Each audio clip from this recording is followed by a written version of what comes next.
What's up, everybody? Welcome to Podcast Now Plus. I'm Alex. In this video, I want to discuss 3 different news stories going on today. Some of these are a little bit more under the radar. Some of these are what we saw at the State of Play, but I wanted to throw this video together just to kind of handle a few different gaming topics. So feel free, I like to put chapters in these videos. Feel free to check out which one that you're interested in, if you're interested in any, and hope you enjoy the video. So let's start with the Separate Ways DLC for Resident Evil 4. Now, there's not too much to say about it. We did see it, and I don't want to just give you my general thoughts, although I really liked what we saw, and I can't wait to play it. But one thing that was kind of interesting is no price. Now, actually, they kind of answer it a little bit. If you go on their Twitter from when the trailer was announced, they say Baby Eagle has been secured. The exclusive Amber, however, is a different story. The Separate Ways DLC tells Ada Wong's side of RE4's story. Look forward to an additional gameplay trailer on September 18th. So that's this upcoming Monday. So look, we know a little bit about this DLC because it already exists, right? So this is the remake of the DLC. But in terms of the price, we don't know. And,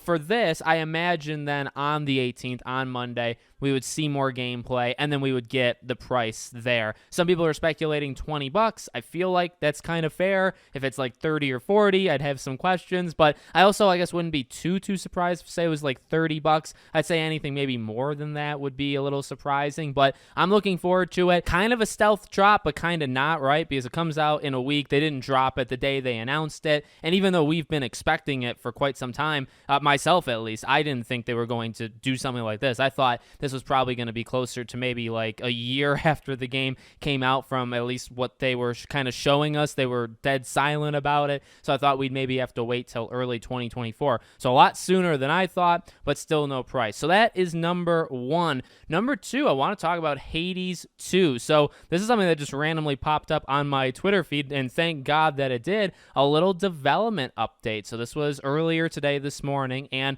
basically it talks about early access. And early access for this game was supposed to be in 2023, or at least that's how they kind of made it sound. So instead, it's going to be in Q2 of 2024. So that's that like April through June period. Not that far away, by the way, right? And what they're basically planning on doing is having a tech test to make sure that like it doesn't flat out like break on people. So doing some sort of technical test before that, and that'll be for people that want to sign up. It sounds like you're going to have to sign up for it. However, all of these things, they say for each kind of bullet point of this, that they're going to give more information as they get closer. So they announce it, but they don't really give too many details. There will be a tech test, but there is no date, and they'll announce the date later, and the signups for it, they'll also announce later. The early access, they'll announce that later. The price, they'll announce that, right? So everything's kind of like later, but at least we have a little bit of a window of when we can kind of expect to see this game. I'm so looking forward to it, and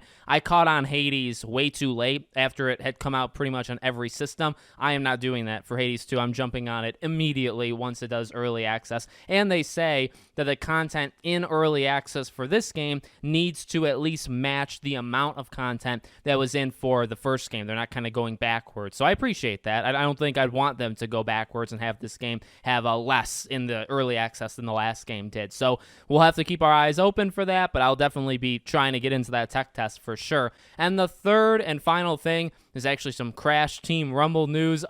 Okay, number 1, I want you to look at this picture. And look, I appreciate all the stuff that they're doing. I think Season 2 has a chance to be really, really cool. But holy dear Jesus, like, look at this graphic. Look at all the stuff that's in it.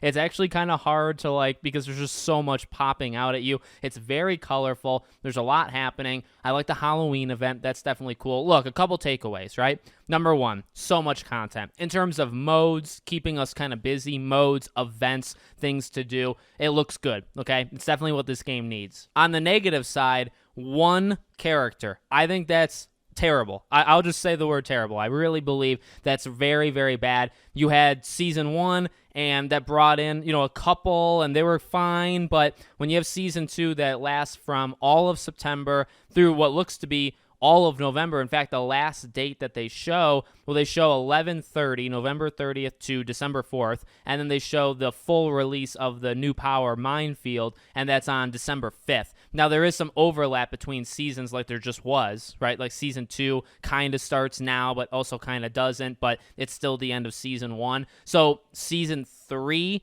of Crash Team Rumble would probably be like December 1st, right? That seems to be the plan. So one person, Ripto, who's cool, okay, very nice, and I'm glad we get some Spyro influence, but that is absolutely not enough. And I know like modes are very something that needs to be in this game, needs to keep people around, but how do you keep people around? Probably the best, I think, by having heroes, right? By playable characters, and I don't think one is going to cut it. However, one thing I want to kind of throw in, and so many people have spotted, I spotted as soon as I looked at the thing, top right, Spyro's tail. Okay, that's really all you need to know. Spyro's tail is in the top right. That is not by coincidence, considering, well, you could say, well, Ripto's in it, so like maybe it's just a fun little Easter egg. No.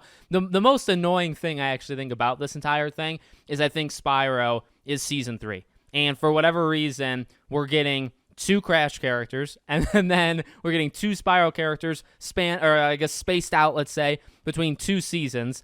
And if we're going to get any other Crash characters, it'd probably be Season 4, if that even is going to happen, and it would probably be in like February, March, April. So there's some good there, because I want to play as Spyro in Crash Team? Yes, 100,000% yes. The negative side, the Crash characters in the Crash game, we got the base roster. It was great. We got some new characters afterwards. They were great, but there weren't that many, and then you make us wait maybe like 6 to 8 months to get more of them. So I would say that's a pretty big negative in your Crash game, having Crash characters. However, if you can give us Spyro instead, I think myself, I'll probably let them off the hook a little bit. I think other people let them off the hook, so it could be all okay. So let me know what you guys think of any of these 3 news stories. Make sure you guys are subscribed to the channel, bell icon turned on, and I hope to see you all on the next one.